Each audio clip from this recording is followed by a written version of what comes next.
Kali ini diktat itu berjudul satu nama buku yang dikarang oleh seorang yang bukan Islam sama sekali. Tentu saudara akan bertanya-tanya, apa latar belakangnya? Kenapa diktat ini tidak seperti biasanya? Tentu saja saya juga memandang ada hikmahnya. Saya ringkaskan isi satu buku untuk saudara ketahui. Sumbernya bukan Islam. Pembicaraannya tentang Islam. Malah judulnya buku itu, nama buku itu Apologia dell'Islamismo dalam bahasa Itali. Pengarangnya adalah seorang perempuan, Dr. Laura Ticia Cappelleri. Buku itu dikarang dalam bahasa Itali, sebab dia adalah guru besar sejarah Islam di Universitas Napoli di Itali. Tetapi dokter yang saya tulis namanya di belakang, yaitu Dr. Aldo Caselli, yang menyalin buku itu ke bahasa Inggris. Anehnya saudara-saudara bahwa buku-buku seperti ini yang dikarang di Eropa lakunya seperti pisang goreng. Jadi orang-orang Eropa yang selama ini kehausan rohani, kering sumber rohaninya, itu orang-orang mencari suatu getaran-getaran baru yang menghidupkan dia secara rohani. Itu mereka sudah tidak bisa temukan di agama yang mereka pegangi sendiri. Ini Italia hampir semuanya Katolik. Jadi mereka pergi ke Bali, mereka pergi ke India, mempelajari tentang Hinduisme dan Buddhisme, belajar tentang segala macam sampai Konghucu, sampai agama-agama lain. Tetapi mereka belum dapat apa yang memuaskan hati mereka. Dan mereka itu selalu menggunakan rasio dan ada bahan-bahan ilmiah. Jadi penemuan-penemuan di bidang teknologi, di bidang ilmu atom, ilmu fisika, itu kalau mereka ketemu satu teori agama yang tidak cocok dengan ini, mereka buang agama itu, sebab mereka sudah pilih ilmu pengetahuan. Saudara-saudara, keluarlah buku ini. Rame Itali membicarakan tentang buku ini. Dan memang kalau saudara nanti baca, buku itu cuma mengandung 7 pasal, 7 bab. Ini ringkesannya seperti mana yang saudara baca di dalam ini. Jadi saudara seakan-akan membaca buku ini, saudara akan kaget. Orang Kristen, Katolik kok sampai mengarang buku begini. Ini anggap saja seperti telurnya ayam jago. Jarang orang ketemu satu buku seperti ini. Tetapi kalau buku yang menyerang Islam, memang banyak dibuat oleh kaum Yahudi dan Zionis untuk membuat semacam tabir asap supaya Islam ini tidak terlihat, mereknya tidak terbaca, dan teorinya tidak dikenal. Ini pekerjaan Yahudi. Karena kaum Orientalis juga mempunyai seperti niat begitu, maka ketemulah mereka ini dan bekerja sama. Namun karena Allah yang memegang role-nya secara sejarah sudah mempunyai kata komis bahwa Islam akan terangkat di atas segala agama dan paham-paham, maka sebarannya itu sekali dari seorang pengarang itu menggetarkan seluruh Eropa. Saudara-saudara, ini min lutfillah subhanahu wa ta'ala ala Islam wal muslimin. Kita harus bersyukur. Kedua, kalau kita syukur bahwa agama kita itu dipertahankan oleh setiap otak yang waras, yang tidak ada fanatik, yang bebas dari segala penyakit, yang tidak ada fiduru yang marad, pasti menemukan kita punya teori, kita punya agama. Ketiga, agar naluri kita tergugah untuk memikirkan betapa yang bukan Islam bisa membuat satu buku seperti ini. Apakah kita ini sudah memenuhi syarat sebagai muslim mengemban kalimat Iqra bismi rabbikal ladzi khalaq? Apa yang kita baca? Maaf. Apa sebenarnya yang Anda baca tentang Al-Quran? Sampai di mana pengertian saudara tentang Al-Quran? Berapa juz yang saudara sudah baca dengan mengerti maknanya? Ini mestinya, ini buku menjadi koreksi kepada kita. Lawang sing Katolik iso ngaji Quran kaya ngene. Ini membaca Quran dan hadis-hadis. Bagaimana kita yang menerima langsung Iqra? Iqra ayyuhal muslim. Kalau dulu di zaman Nabi, Iqra itu mengena Nabi Muhammad SAW sebagai manusia yang diwahyui. Maka sekarang Nabi sudah tidak ada, Iqra itu mengenai kita, tiap pribadi, tiap kepala. Iqra ayyuhal muslim, Iqra Al-Quran. Bismi rabbik. Lah sebagai jawaban kepada ini, apa yang sudah kita baca? Sampai di mana pengertian kita tentang Al-Quran ini? Kalau sudah kita paham, berapa persen yang sudah kita amalkan, yang sudah kita bisa terapkan, yang sudah bisa kita sebarluaskan, ini kita bertanggung jawab. Jadi kita ini tidak boleh sembrono. Ini masalahnya terlalu penting. Sebab orang di luar Islam sudah begitu. Kalau umatnya yang mengatakan Islam dari kecil, dari bayi, belum tahu apa-apa tentang Islam, itu sungguh tidak pantas. Apakah pantas kalau kita ini tidak baca Quran atau membaca tidak mengerti atau mengerti tidak pernah mengamalkan? Ini sangat tidak pantas. Kalau Anda belum mengetahui Islam, bagaimana Anda bisa toto untuk dan bersiap untuk mengamalkannya, untuk menyebarkannya? Sekarang orang Indonesia yang jumlahnya 90% Muslim ini jauh lebih buta huruf tentang Islam daripada orang-orang di Eropa. Ini mesti kita akui. Dan orang yang jujur itu yang mengakui kesalahannya.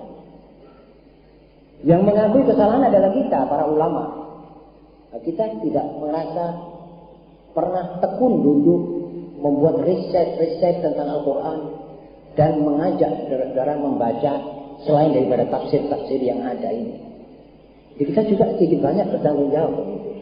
Karena itu marilah kita sama-sama beristighfar kepada Allah dan mulai malam ini kita mengerti tugas dan kewajiban kita. Setidak-tidaknya kita pergi kepada para ulama menanyakan. Kita hadir majelis-majelis ta'lim seperti ini untuk mendapat faedah. Dan waktu mau pergi ke majelis ta'lim ini, niatnya ini harus ikhlas kepada Allah. Ikhlas minta dipadangkan hatinya, minta ditambah ilmunya. Allah marzuqni ilman tanfa'uni bih. Allahumma inni a'udzubika min ilmin la yanfa'. Nabi sendiri SAW berdoa untuk mengajar kepada umatnya ini. Ya Allah, aku berlindung denganmu daripada ilmu yang tidak berguna. Dan daripada hati yang tidak pernah khusyuk. Min qalbin la yakhsha'. Dan daripada doa yang tidak kau terima. Dari ilmu yang tidak berguna. Dari hati yang tidak lunak. Dan daripada doa yang tidak engkau terima. Ini celaka. Allahumma inni a'udzubika min ilmin la yakhsha'. Wa qalbin la yakhsha'. Wa du'a'in la yusma'. Karena itu kita mesti begitu. Untuk itu kita jalan saja ke masjid ini mendapat ibadah. Dan langsung dari rumah ke sini dengan penuh khusyuk tahiyatul masjid, mohon ya Allah padangkan hatiku. Saya dengar gadis-gadis yang mahasiswa pergi ke sini ini, dia jalan-jalan dulu, mampir ke muka gedung Tumidi, ke bioskop, tamasya pergi ke stasiun. Lantas kalau sudah waktunya dia datang ke sini. Ini gadis-gadis mudaratnya lebih banyak daripada manfaatnya. Lebih baik mereka tinggal di rumah. Sebab ini majelis ta'lim tidak boleh kita dualiskan dengan ingin melihat advertensi di atalase bioskop. Bagaimana bisa dikombinir? Tidak bisa cocok itu. Itu sudah jelas niatnya bukan untuk menghadiri pengajian. Jangan disimpang siurkan. Setan saudara tidak bisa melawan godaan setan. Setan itu lebih lihai, lebih licik. Ya ini contoh-contohnya dia punya anak buah setan-setan yang bertopeng manusia ini. Lihat bagaimana kalau mengganggu. Licik sekali. Brutal tetapi licik. Jadi kalau saudara pakai mula-mula tamasya dulu ke gedung-gedung bioskop, pergi ke pasar, pergi lihat-lihat barang-barang di toko-toko, lalu kalau sudah mewah waktunya saudara datang, ini saudara tidak akan dapat manfaatnya pengajian. Baik pemuda maupun pemudi. Maaf saya harus berterus terang begitu. Saya ini kepingin pengajian kita ini menggugah perasaan kita untuk lebih mengerti kekurangan-kekurangan. Lalu memikirkan ihwal kaum muslimin. Lalu mencita-citakan bagaimana kita beramal soleh. Bagaimana kita ngentas masyarakat yang sekarang ini sedang kelelep maksiat dan mungkarat. Kalau ini belum kita nawaikan, lama ini masyarakat akan bisa kita wujudkan masyarakat yang betul-betul beres, totok kromo kepada Allah. Setiap orang tidak totok kromo kepada Allah, bagaimana saudara bisa harapkan dia totok kromo dengan saudara? Inilah masalahnya pada tiap kali kita mau pergi ke masjid untuk menghadiri majelis taklim, terus nawaitunya itu dari rumah ke masjid. Rakaatain sunnat tahiyatul masjid, kemudian duduk menunggu. Kalau belum ada dimulai, kita baca subhanallah alhamdulillah, subhanallahil azim, astagfirullah. Allah alhamdulillah, Allahul azim, astagfirullah, begitu. Jangan bicara. Kalau ada diktat dipelajari. Kalau tidak ada diktat, kita duduk menunggu. Tapi dengan penuh khusyuk. Niatnya akan mendengar betul-betul dan mengamalkan. Kemudian setelah kita mengamalkan, kita sebarluaskan supaya orang lain juga merasakan bagaimana lezatnya orang mengamalkan perintah Allah. Lezatnya orang menyebarkan kebenaran. Insya Allah diktat habis ini saya akan pikirkan membuat satu judul, mengapa kami ini bertabligh. Kenapa saudara melihat banyak orang dakwah dan tabligh? Apa sebabnya? Kira-kira ada 20 sebab kita tabligh. Jadi jangan dikira tabligh ini kita mempunyai hobi untuk tabligh. Jangan dikira saudara. Ada dalilnya dan tiap alasan saya akan bawakan Qur'annya dengan takdir Allah. Tunggu saja mereka. Tapi maksud kita semua berkewajiban tabligh. Sebab Rasulullah SAW bersabda, "Ballighu anni walau ayat." Sampaikan atas namaku, tapi yang benar, jangan ditambahi, jangan dikurangi. Walau satu ayat. Saudara sudah merupakan mubaligh. Saya katakan apa kemarin? Oh, kita ini banyak orang yang ngerti tapi tidak mengamalkan. Ini salah satu alat perongrong Islam sendiri. Ingat ya, 4 perkara yang kita baca kemarin itu, masih ingat? Syukurlah. Orang yang tidak mengamalkan ilmunya, orang yang mengamalkan apa yang dia tidak ketahui, mana sumber taklid buta. Ketika orang yang tidak mau belajar tentang apa-apa yang dia tidak mengerti. Keempat, orang yang mencegah orang mau belajar. Izinnya pengajian diseret-seret, diotot, diulur-ulur, akhirnya tidak bisa. Pasal ini, undang-undang ini akhirnya tidak sampai orang ngaji. Ini termasuk salah satu dari penyongkel Islam. Saudara-saudara, maka karena itu, marilah kita bersama-sama melihat apa hasil tulisan seorang perempuan, dokter dalam bidang sosiologi dan ilmu politik ini, apa yang dia bicarakan tentang Islam. Pertama, dia pasal pertama tentang cepat tersebarnya Islam. Dalam pembukaan buku itu disebut oleh dia yang amat mengagumkan, kata dia. Islam ini terlalu cepat tersebar. Sehingga dalam tempo 23 tahun seluruh semenanjung tanah Arab sudah menjadi muslim. Tidak ada satu paham begitu cepat. Sudah tahu di Soviet pun sejak revolusi Oktober sampai sekarang itu belum ada 8% yang orang komunis di Soviet. Yang lain itu cuma orang ateis ikut-ikutan. Jadi yang memimpin Uni Soviet itu hanya 7-8 orang di Kremlin, di gedung pemerintahan pusat di Moskwa. 7-8 orang, top. Tapi komunis belum berjalan. Dan tidak bisa dijalankan. Sekarang ini kata mereka kita masih dalam tahap sosialis. Belum komunis. Sudah 100 tahun dari manifesto Partai Komunis. Jadi supaya kita tahu bahwa tersebar luasnya Islam itu dalam tempo 23 tahun sak prakteknya. Dan tidak ada orang tidak tahu Islam waktu itu. Bagaimana cara penyebarannya? Dalam bab ini penulis membantah kebohongan-kebohongan kaum komunis dan salibis yang ditujukan terhadap Islam dengan menerangkan bahwa tuduhan mereka selalu tidak bersandar pada dasar-dasar ilmiah. Bahkan penulis itu adalah manusia. Penulis-penulis itu adalah manusia buta tuli yang dibutakan oleh fanatisme.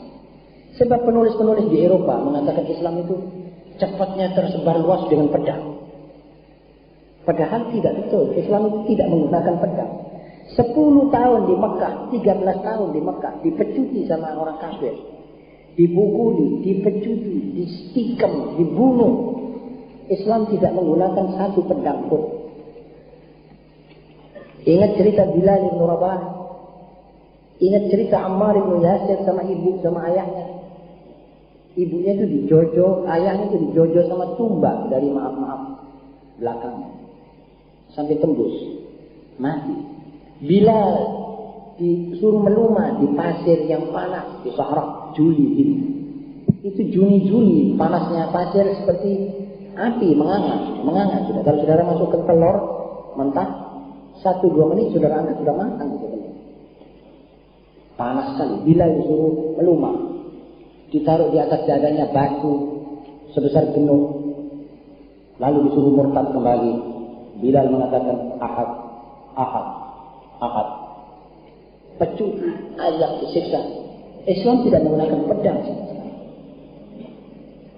Sampai Nabi SAW terpaksa menyingkir dari Mekah.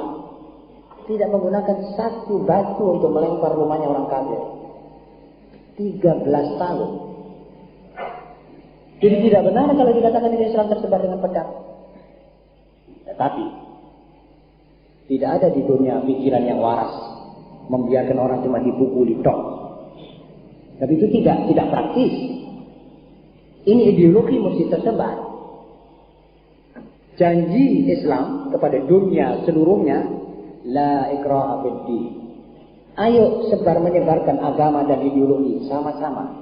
Saudara boleh menyebarkan. Kami akan menyebarkan tanpa kekerasan, tanpa paksaan. Ini sudah kita punya aliran ini. La ikraha fid din. Qad tabayyana ar-rusydu minal ghayy. Kami sudah janji lebih dahulu sebelum orang kafir. Kami bilang kami akan menyebarkan tanpa kekerasan.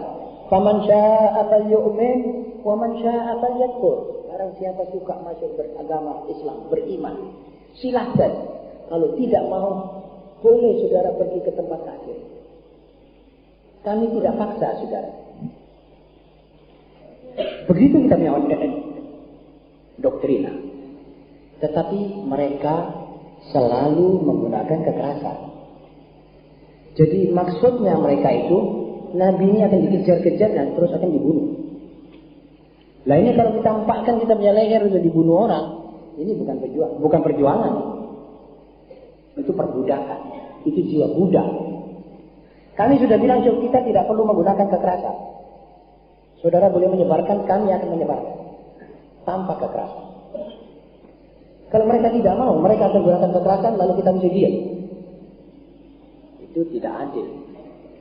Karena itu sampai terpaksa disingkiri masyarakat Mekah. Pergi ke Madinah. Di Madinah dikejar. Ya, sudah terpaksa dorong ayat waqatilul musyrikin kaffah kama yuqatilunakum kaffah hatta la takuna fitnah wa yakuna dinu kulluhu lillah. Kalau ini tidak, maka akan bangkrut ini Islam. Jadi mereka menyalahgunakan mengatakan Islam tersebar dengan pedang. Tidak betul. Dibantah oleh mereka sendiri. Tapi mereka yang mengerti sejarah dan jujur. Yang kedua, kesederhanaan doktrina akidah Islam. Penulis berkata bahwa kesederhanaan akidah Islamiyah, mudahnya dimengerti dan rasionalnya adalah merupakan sebab cepat tersebarnya Islam di abad-abad pertamanya. Dan juga di abad-abad kita sekarang ini. Penulis membantah sekeras-kerasnya bahwa Al-Quran itu buatan manusia. Dan dengan alasan-alasan ilmiah yang kuat, penulis mengatakan mustahil Al-Quran itu ciptaan manusia.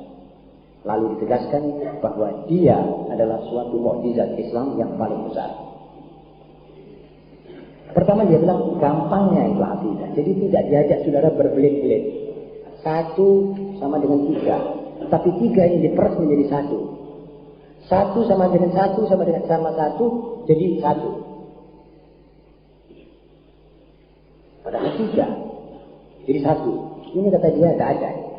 Itu otak tidak bisa memecahkan. Kalau Islam mengatakan qul huwallahu ahad, sudah, Allah itu satu. Selain dari Allah bukan Allah. Selain daripada Allah adalah makhluknya, hambanya, ciptaannya, miliknya. Dan tidak ada sangkut pautnya dia dengan Allah. Tidak mungkinnya manunggalnya manusia dengan Gusti. Tidak mungkin ada manunggaling kawula Gusti. Sama sekali tidak mungkin. Jadi manusia tidak bisa masuk ke dalam Allah. Dan Allah tidak bisa masuk ke dalam manusia. Manusia adalah manusia, Allah adalah Allah. Kira-kira sama dengan pencipta mobil Mercy dengan Mercy. Itu Mercy tidak bisa menjadi masuk di dalam badannya insinyurnya, dan insinyurnya juga tidak bisa masuk dalam Mercy. Hubungannya adalah pengarang pencipta dengan yang dicipta. Habis ditutuin gini disuruh jalan, ini Mercy, ini saya. Jadi saya tidak ada semua. Jadi tukang masak gulai dengan gulainya. Tidak bisa itu dimasukkan, itu orang tukang masak masuk gulai. Tidak bisa. Jadi ada 2, makhluk dan khalik. Ini teori yang paling mudah dimengerti. Cepat orang paham. Jadi ada satu yang menguasai segala-galanya. Dia adalah rajanya segala raja. Dia adalah pemilik segala yang ada di dunia dan di akhirat. Rabbul Alamin. Maliki Yawmuddin. Maliki Yawmuddin. Kepada mereka kami meminta, kepada mereka kami mohon petunjuk. Kepada mereka kami menyembah. Kepadanya kami menyembah. Kepadanya kami mohon petunjuk. Kepada dia kami takut. Kepada dia kami cinta. Satu saja. Tidak ada dualisme. Jadi mudah dimengerti. Jadi dialah yang berhak memberikan tasyri'. Kami ikuti tasyri'. So, kami tidak merasa berbuat apa-apa di dunia ini kecuali daripada dia. Dan kita tidak akan kembali malaikat kepadanya juga. Begitu akidah tauhid di dalam Islam. Dia kagum, dia bilang ini mudah. Makanya cepat tersebar. Saudara-saudara, dan di abad ini pun Islam sekarang mudah tersebar, lebih cepat. Karena faktor-faktor yang disebutkan. Penulis membantah sekeras-kerasnya bahwa Al-Quran itu buatan manusia. Memang tidak mungkin. Bagaimana seorang manusia buta huruf, tidak menulis, tidak membaca, lalu di dalam kitabnya yang dibawa olehnya ini membawa seluruh teori ilmu pengetahuan, seluruhnya, dari ilmu kebidanan, ilmu astronomi, ilmu arsitektur, ilmu membuat dam-dam dan bendungan-bendungan. Tidak ada bendungan-bendungan yang teorinya seperti Al-Quran ini. Tidak ada. Saudara tentu melihat bendungan-bendungan di mana-mana. Katanya ada bendungan di negeri Eropa yang besar sekali. Tapi tidak mungkin lebih daripada bendungan yang disindir oleh Al-Quran. Dalam cerita Dzulqarnain. Gunung ditutup. Jadi antara 2 gunung ada ila sawa baina qadabain qalam buku. Jadi apa di dalamnya itu saudara tahu? Timah, kuningan dicairkan, dan air dan pasir dan tir dan itu bendungan sampai hari kiamat katanya. Fa idza jaa wa'du rabbi ja'alahu dakka wa kana wa'du rabbi haqqan. Jadi batas umurnya bendungan itu hari kiamat. Coba, apa insinyur yang bisa bikin itu? Ini dalam Quran. Armada. Lihat cerita-cerita tentang perkapalan dan orang-orang yang pergi. Dan sebutnya bahwa kapal yang berlayar di laut, itu ada angin, ada itu, faktor-faktor ini yang menentukan. Kadang-kadang tenggelam, ada sebab-sebabnya. Lalu ada ombak, yang macamnya ombak itu kadang-kadang terlipat 3. Mana saudara bisa membayangkan? Saudara ini yang orang hidup di alam modern ini pernah membayangkan ombak. Di atasnya ombak, di atasnya itu ombak ada gunung, ada awan. Zulumatun maujun yaghshahu maujun min fawqihi maujun min fawqihi sahab. Zulumatun ba'daha fawqa ba'd. Idza akhraja yadahu lam yakad yaraha. Dia bilang gelap, di dalam gelap. Orang yang mengeluarkan tangannya tidak kelihatan tangannya. Itu laut mana itu kalau tidak di laut Pasifik? Laut besar, samudra raya. Kata seorang kapten kapal yang membeli Quran di Suez Canal, dia waktu turun, dia iseng-iseng turun di pasar, dia beli satu buku, dia lihat The Holy Al-Quran. Dia bilang buku suci Al-Quran. Ya, dan saya kepingin mau tahu. Dia masuk ke dalam kantongnya sampai di kamarnya, kamar kapten di atas, ini kapal besar ini. Barangkali salah satu kapal pesiar. Sampai di kamarnya dia buka satu sacekan ini, ketemu ayat tadi. Dia bilang dadanya orang kafir itu seperti suatu lautan yang dalam, yang ombaknya mengamuk. Di atasnya ombak ada ombak, di atasnya ombak itu ada awan, awan yang petang, dedet. Kalau orang mengeluarkan tangannya tidak bisa kelihatan. Dia bilang ini keadaan. Tidak semua orang mengerti, orang kapal juga tidak semua menang ini. Kalau menang itu biasanya sudah tidak ada umurnya, sudah dilipat sama ombak. Jarang selamat. Maka dia bisa membawa contoh ini. Aji kata dia aneh. Muhammad SAW adalah tidak pernah keluar daripada Makkah dan Madinah. Dua-dua ini kali kecil saja ada, apalagi laut. Pasir tok. Gimana dia bisa membawa ini sendiri? Dia masuk Islam karena ayat itu. Belum baca Quran. Dia bilang tidak mungkin ini karangan dia. Dia mesti menerima ini dari luar. Menerima ini dari alam gaib. Apalagi kalau orang baca tentang ilmu-ilmu yang ada pada. Karena itu Valeri dari Fisia Valeri mengatakan tidak mungkin ini Quran diciptakan oleh satu orang.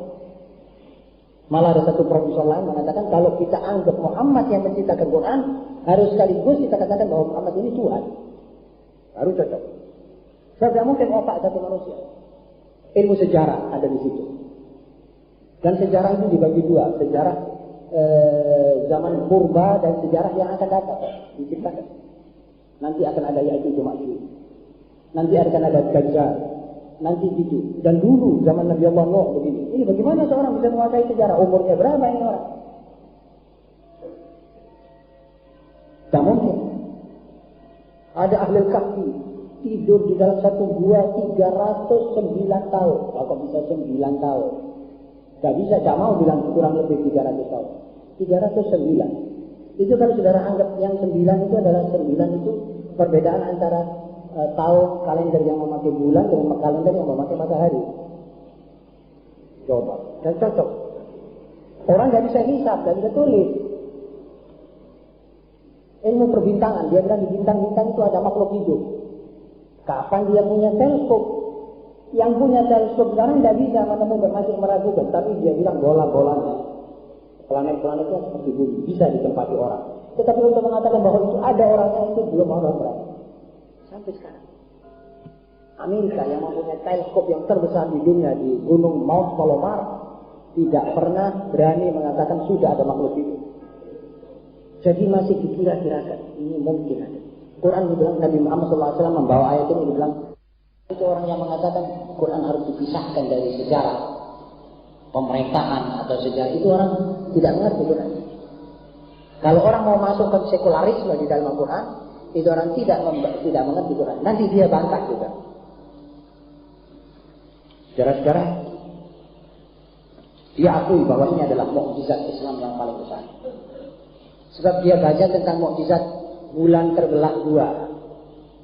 Air keluar dari tangan beliau sallallahu alaihi wasallam waktu Ghazwat Tabuk, waktu peperangan Tabuk. Karena manusia sudah pada haus, dia bilang apa ada air? Sak kobokan, dia bilang ada, sini air.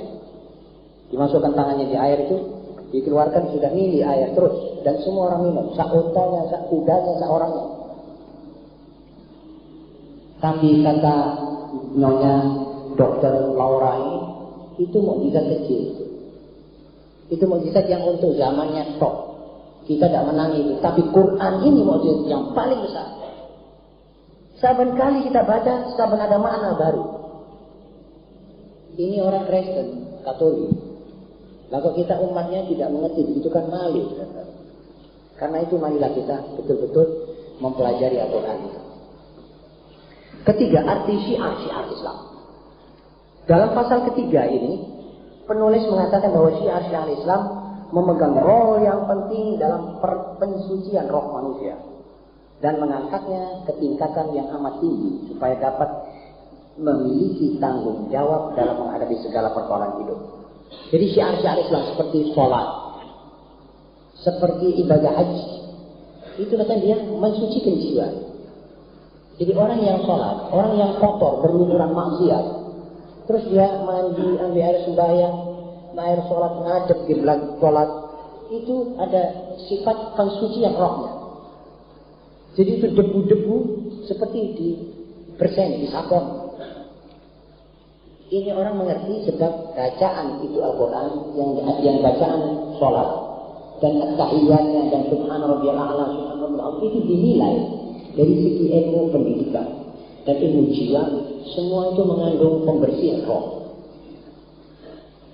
Kalau kita yang baca itu tidak mengerti, itu salahnya kita. Jangan salahkan sholat. Jadi kalau kita sholat tanpa pengertian, lalu sholat kita tidak efektif, tidak mensucikan jiwa, jangan menyalahkan sholat. Dan jangan Rasulullah mengatakan, aku sholat pirang-pirang rakaat yang turun kena gitu. Saya kepingin tetap mursal. Itu salahnya kita belum bisa nyetel. Kita punya setelan menurut ini sampai skrupnya itu pas. Orang sholat, habis sholat dia pergi keluar sebentar ngambil sandalnya orang. Coba, gimana saudara? Tidak cocok sama sekali.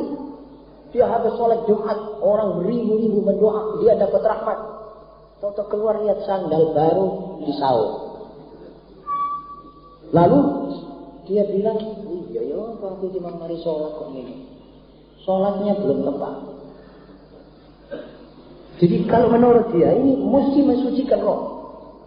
Dan semua syiar itu. Puasa juga mempunyai arti pensucian roh. Coba saudara rasakan puasa. Tapi orang yang senang puasa. Ada orang mau datang bulan puasa ini sudah sumpel, dia ini foto yopo. Seperti orang mau kedatangan tamu yang tidak disenangi.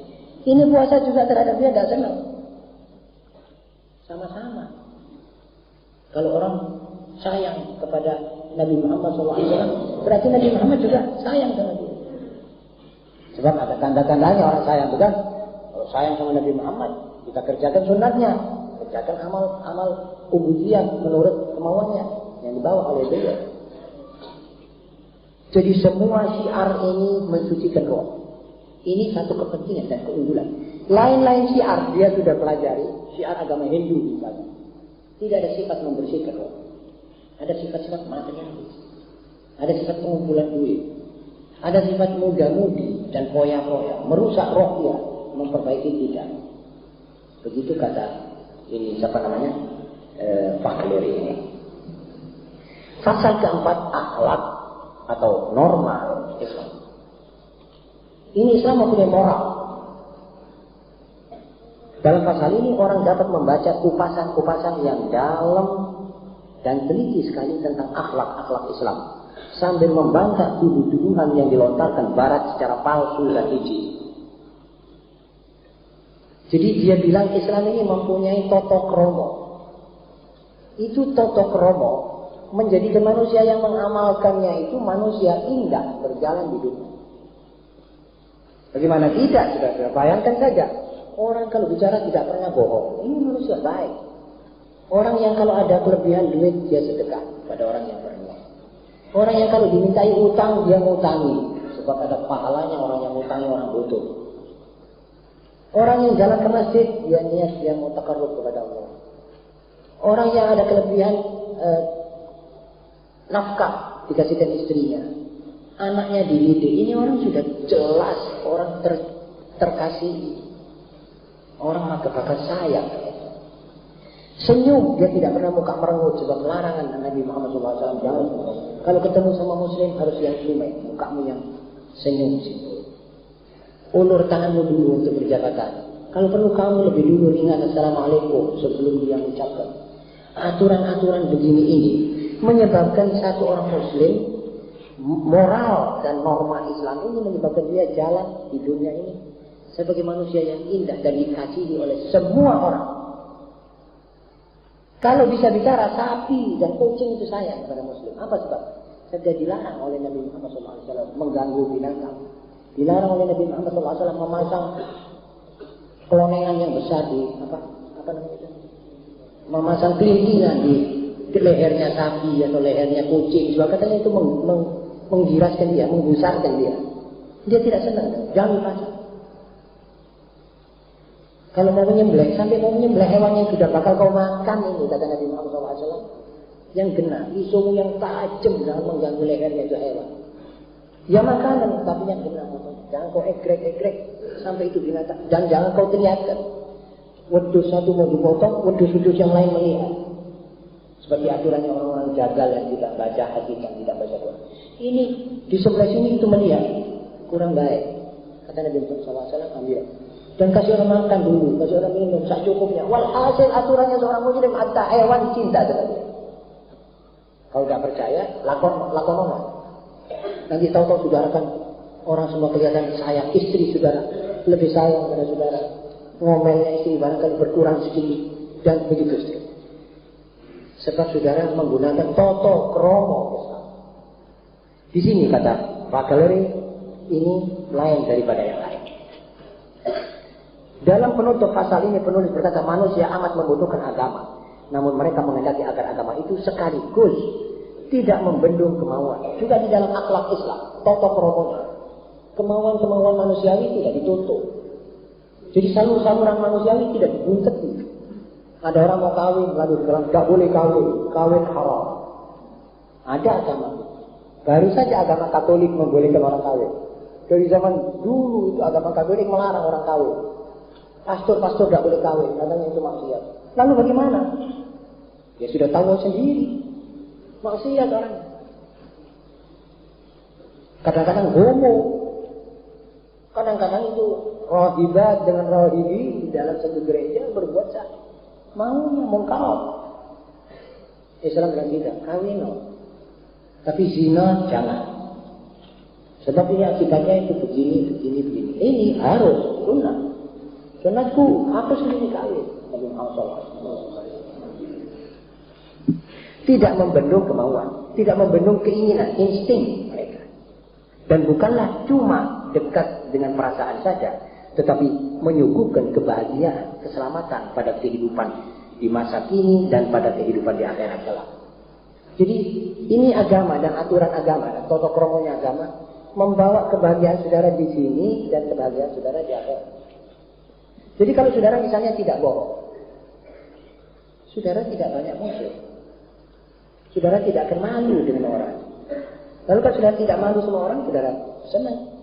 Kalau saudara tidak ngerasani orang tidak memusuhi saudara. Kalau saudara tidak misuhi orang tidak musuh saudara. Jadi saudara tenang. Orang hidup tak punya musuh, ya enak saja hidupnya, bahagia. Orang ulama, orang aulia, senang hidupnya. Di akhirat juga. Jadi membawa kita selamat di sini, bahagia di sini sampai ke akhirat. Agama lain tidak. Saudara-saudara, sebenarnya Islam adalah memenuhi segala tuntutan yang disyaratkan orang secara sempurna. Karena ia bukan hanya akidah, tetapi juga ia falsafah hidup. Bukan doktrina saja, tetapi falsafah hidup. Nah, ini yang penting. Bab kelima tentang undang-undang Islam. Di sini jangan khawatir, bagaimana pembicaraan orang tentang undang-undang. Sebab Eropa dan Barat itu baru saja punya undang-undang.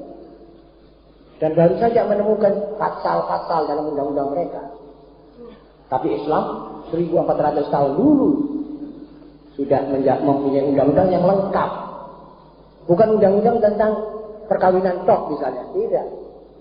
Kalau dikatakan undang-undang syariat itu artinya lengkap. Kalau saudara mau memerintah, bagaimana cara memerintah? Ini undang-undang. Kalau saudara mau nikah, bagaimana cara saudara mau nikah? Ini undang-undang. Kalau saudara mau tolak, bagaimana? Ini undang-undang. Kalau mau dagang, bagaimana? Ini. Makanya itu Islam tidak bisa dipisahkan dengan kehidupan sehari-hari. Tidak bisa dikatakan Islam itu di masjid tok. Islam itu masjid. Nanti kalau ke pasar, jangan pakai Islam. Tidak bisa. Iman itu di masjid tok. Kalau sudah keluar dari masjid, tidak pakai iman. Tidak bisa. Iman itu harus terbawa di mana saudara berada. Islam itu harus terbawa di mana saudara ada. Dari mulai saudara keluar dari perut ibunya, saudara tidak dibiarkan oleh Islam.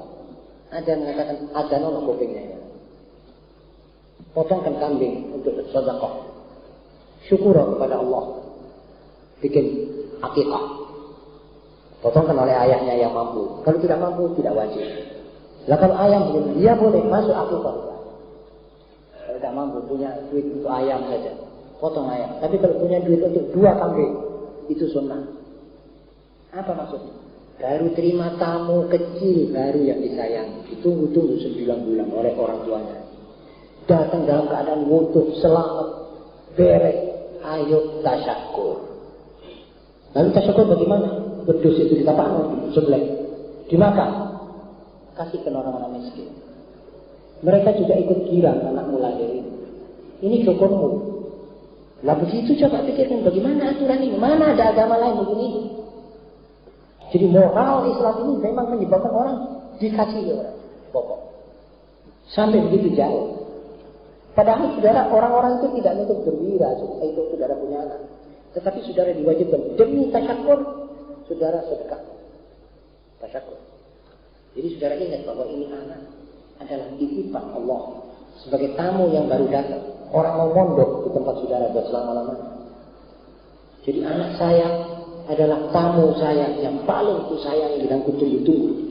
Dia sekarang mulai hari kemarin baru lahir, dia mondok di rumah saya. Dan saya harus memberi dia makan. Harus mencari nama dulu sebaik-baik nama. Waktu ada salah satu orang mau menamakan anaknya Harb. Sayyidina Ali mau menamakan Sayyidina Al-Hasan itu Harb. Rasulullah tanya, Ali, anakmu yang kecil ini yang baru lahir ini cucuku, akan kau namakan siapa? Kata Sayyidina Ali, saya akan menamakan dia Perang. Jangan, namakan Hasan. Namanya dicari yang baik. Hasan itu bagus. Mereka sampai namanya dipilih yang lain. Sampai nanti didiannya, sampai itu moralis. Saudara-saudara, mengenai hukum di antara persoalan-persoalan penting yang disinggung oleh pengarang adalah poligami dan fitnahan-fitnahan Barat tentang adanya perbudakan. Jadi Barat menyerang selalu kepada poligami. Kenapa Islam membenarkan orang kawin lebih dari satu? Mereka lupa, kata pengarang, bahwa Barat ini sekarang menganiaya wanita, menganiaya.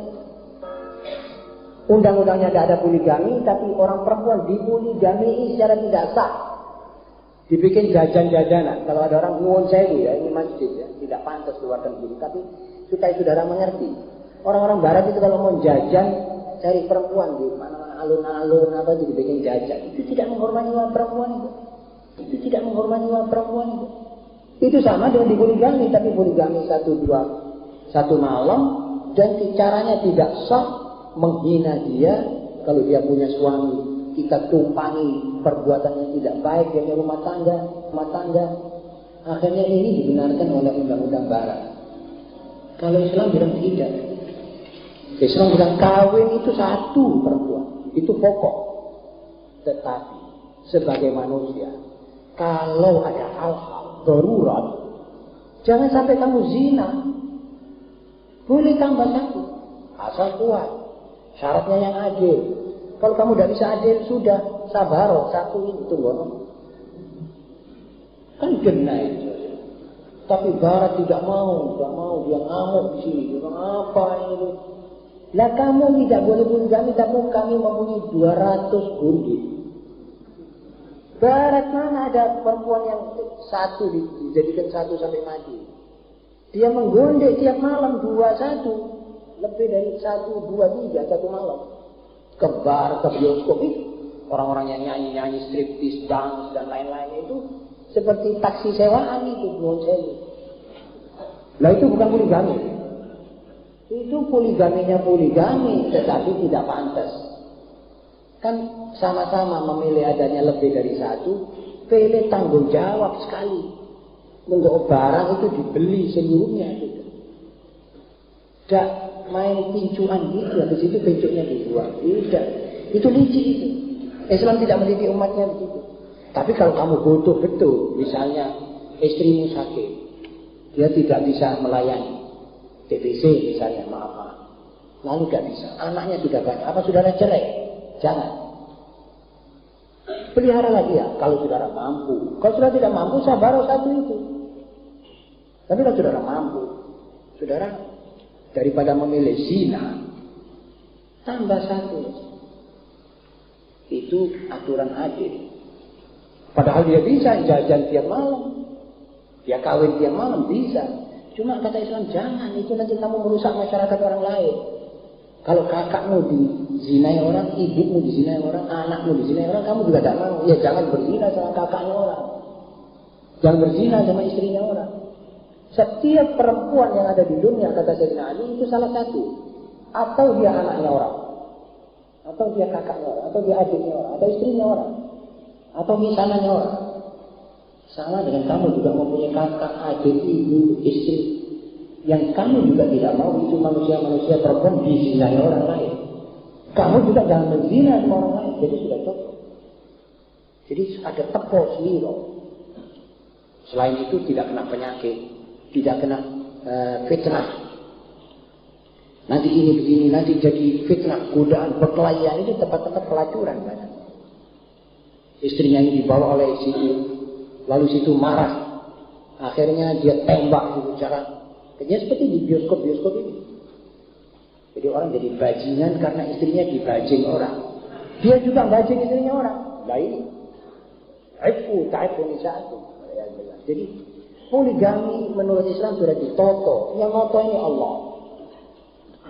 Fa'in syaftum la ta'dilu fawahidah. Saudara-saudara, dengan alasan-alasan ilmiah untuk membuktikan bahwa Islam sejalan dengan segala hukum yang paling progresif dan beradab. Dia bilang di sini penulis dengan giginya membantah segala yang dilontarkan kepada Islam oleh Barat dengan alasan-alasan ilmiah demi untuk membuktikan bahwa Islam sejalan dengan segala hukum yang paling progresif dan beradab di dunia. Begitu kata pengarang kita. Kemudian yang keenam, apa arti dari tasawuf? Di sini dia rodok ngeritik ahli tasawuf. Mungkin dia juga banyak mengambil sumber dari Barat. Barat menganggap tasawuf ini sama dengan sufisme di zaman purba dulu. Tetapi itu juga kita tidak bersihkan seluruh ahli tasawuf. Ada tasawuf yang nyeleweng. Ada macam-macam torekat yang menyeleweng. Ini orang paling genah caranya mengeritik. Dia bilang penulis keluar dari satu kesimpulan bahwa memang sebagian ahli tasawuf bertanggung jawab atas kemunduran kaum muslimin. Sebab mereka menyeleweng dengan cara-cara semacam-macam tarekat yang berbuat sesuatu akhirnya menyimpang. Maksudnya baik, akhirnya keluar dari rel. Ini dikritik oleh dia. Namun kata dia, walau mereka dengan teori-teori mereka telah memelihara roh kaum muslimin. Jadi tasawuf menurut umumnya mempunyai andil menjaga rohnya umat Islam supaya tidak goyah kepada Allah. Jadi seperti tasawufnya Imam Ghazali yang kami juga ikut pernah membaca itu. Kami tahu tasawufnya tasawuf nakhdar, normal. Jadi pertama yang diatur itu akhlak. Dimulai dengan pembersihan jiwa. Dari dengki, dari kibir, dari sombong, dari macam-macam. Hasud itu dibersihkan dulu. Kalau ini sudah bersih, kata dia, nanti kamu melihat dan mendengar apa-apa yang kamu anggap aneh. Dan lalu akhlak. Jangan bohong, sampai cara memelihara dari bayi itu dididik atau tasawuf itu ada. Kalau saudara hadir pengajian pagi hari Jumat, insya Allah sedikit banyak akan mendengar teori-teori tentang tasawuf, doktrina. Yang ke-7, hubungan Islam dengan ilmu pengetahuan. Dr. Pakler dalam penutup buku itu menjawab tuduhan kaum sekularis yang mengatakan bahwa agama itu bertentangan dengan ilmu pengetahuan. Ini kaum sekularis di dunia ini mengatakan agama bertentangan dengan ilmu pengetahuan. Tidak disebut agama apa. Ini liciknya mereka. Jadi seakan-akan tercakup Islam juga. Karena itu dibantah oleh dia. Kalau agama Kristen, agama Konghucu, agama-agama Buddha bertentangan dengan ilmu pengetahuan, saya tidak bisa komentari, itu terserah. Mungkin betul. Seorang yang bayinya di perutnya malang, tidak bisa keluar, lalu dibawa ke dukun. Dukunnya ngasih jubang dan jamuan-jamunan minta disembelihkan wedus pelirnya ireng, dikasih kain putih, disuruh bawa keris pusoko, disuruh nginep di kuburan. Itu orang tidak semakin waras, itu bisa mati anaknya. Ini bertentangan dengan ilmu pengetahuan. Kalau ilmu pengetahuan, Islam mengatakan beliau rumah sakit operasi. Ada tuh satu dokter spesialis, dia diputer itu anak kembali ke tempatnya yang sebenarnya. Itu ajaran Islam. Ini scientific, ini ilmiah ini. Kenapa kita mesti dikatakan bertentangan dengan ilmu pengetahuan? Nah kalau yang tadi itu, kami tidak tahu bagaimana. Itu terserah saja, tapi jangan dikebiak-uyak. Dikatakan bahwa agama itu bertentangan dengan ilmu pengetahuan. Itu saudara tidak tahu semua agama. Saudara harus khusus mempelajari Islam. Tidak mungkin Islam bertentangan dengan ilmu pengetahuan. Orang tadi saya katakan ilmu pengetahuan ini masih belum apa-apa dari hasil Al-Quran punya penemuan ilmu pengetahuan. Begitu kira-kira. Jadi jangan setuju. Tapi umat Indonesia mana-mana sekarang sudah dianggapnya, kepingin dianggap orang intelek itu kalau bilang, wah jangan pakai agama, sudah kita bicara dengan utek. Katanya uteknya juga tidak dipakai. Orang sekarang kan mendewakan akal. Mana hasil akal ilmiah sekarang yang digunakan?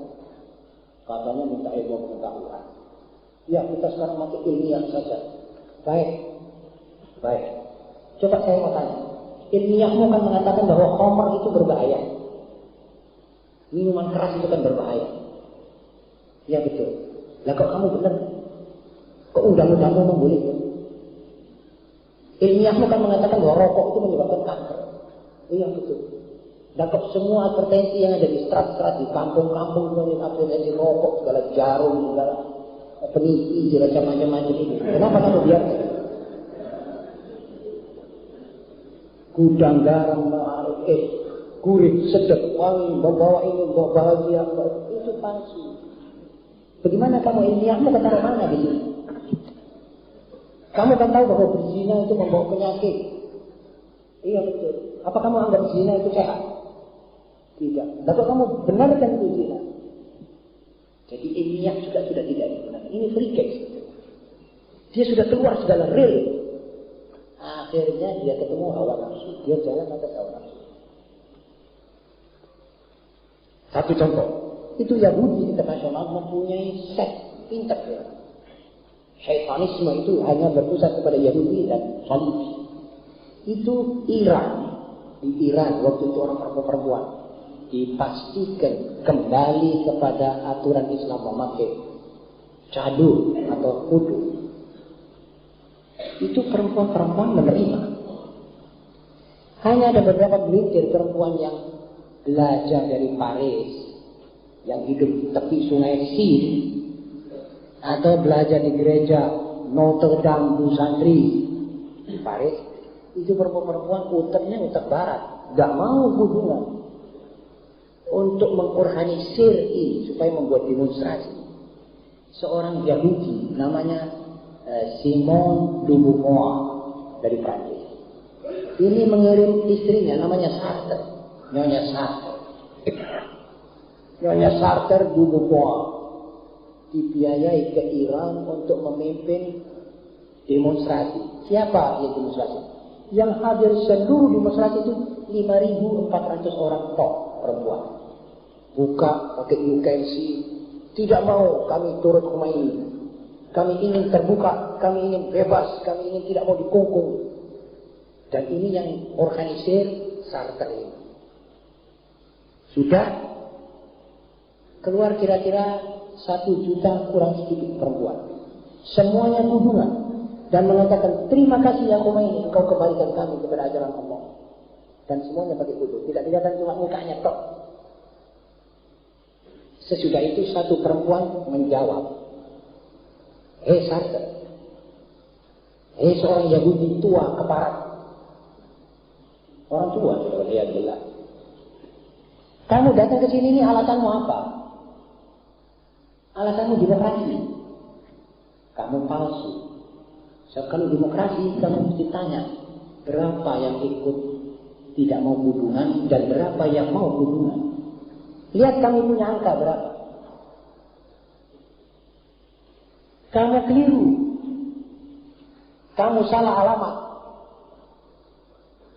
Lah kalau kamu menganggap bahwa perempuan ini kudung adalah menyiksa perempuan dan menghina perempuan, maka kamu juga salah alamat datang jauh-jauh ke Iran.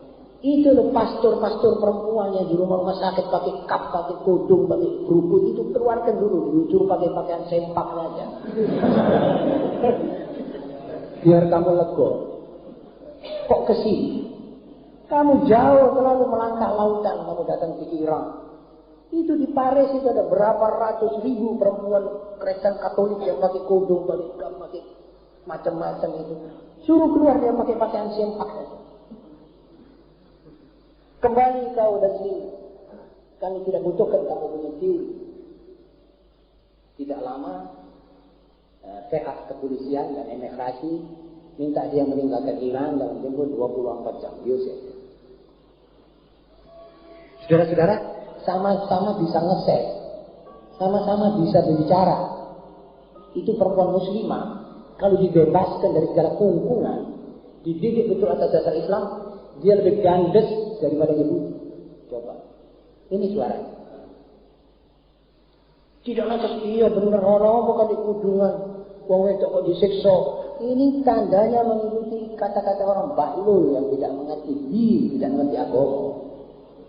Lebih senang kalau dia buka yang lihat laki-laki. Tontonan gratis saben hari di alun-alun di mana-mana. Yang tidak punya duit untuk masuk bioskop, lihat segala wal'iyadillah, pahanya orang, istrinya orang, segala dilihat. Ini orang-orang yang cilaka ini membawa negara.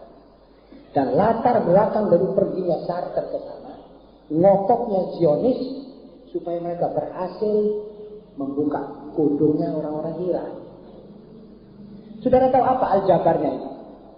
Kalau kudungnya perempuan dibuka, sama dengan adanya kerusakan moral. Ini yang dikejar. Kalau ada kerusakan moral, berarti orang-orang sudah ke barat, sudah masuk kantongnya mereka, sudah bisa ditekuk-tekuk. So, mereka ini ngejar kita punya moral rusak. Kalau tidak, mengapa orang-orang di mana-mana disuruh jadi hostess? Mengapa suruh jaga toko-toko dan kantor kafe? Disuruh jaga tempat-tempat biliar dan kasino-kasinonya gadis-gadis kesian di sana. Umur belasan tahun bisa suruh jaga, nyatet orang main biliar, main judi, ngeladeni orang di bar, suruh mijeki orang turis. Apa hormatnya mereka kepada wanita? Demi Allah, Islam menghormati wanita 1.000 milion kali lebih dari mereka. Tapi wanita tidak mengerti. Walakinna aktsara nisa'i la ya'lamna wa la ya'qilun. Emang, sayang. Sampai begini kita lihat perempuan, coba tidak kesian. Ada yang di Eropa itu punya suami di rumah, punya anak yang menunggu. Dia dengan bosnya di satu kantor, di satu kamar sendirian Allah. Akhirnya ini perempuan tidak mau sama suaminya. Dijek-jek rumah tangganya orang. Akhirnya pegatan dengan istrinya. Akhirnya istrinya tidak juga diambil oleh bos itu sebab dia sudah punya istri. Dan begitulah keadaan Eropa, sampai nanti akan saya keluarkan buku, saya akan bawa satu buku lagi tentang seorang perempuan bilang, kembalikan kita ke rumah tangga, cukup. Kami sesat. Tunggu saja saudara, jangan khawatir. Wahai ibu-ibu kaum perempuan, jangan saudara kepincut dengan aturan barat. Sebentar lagi mereka akan tobat. Jangan nanti kamu kesinggung.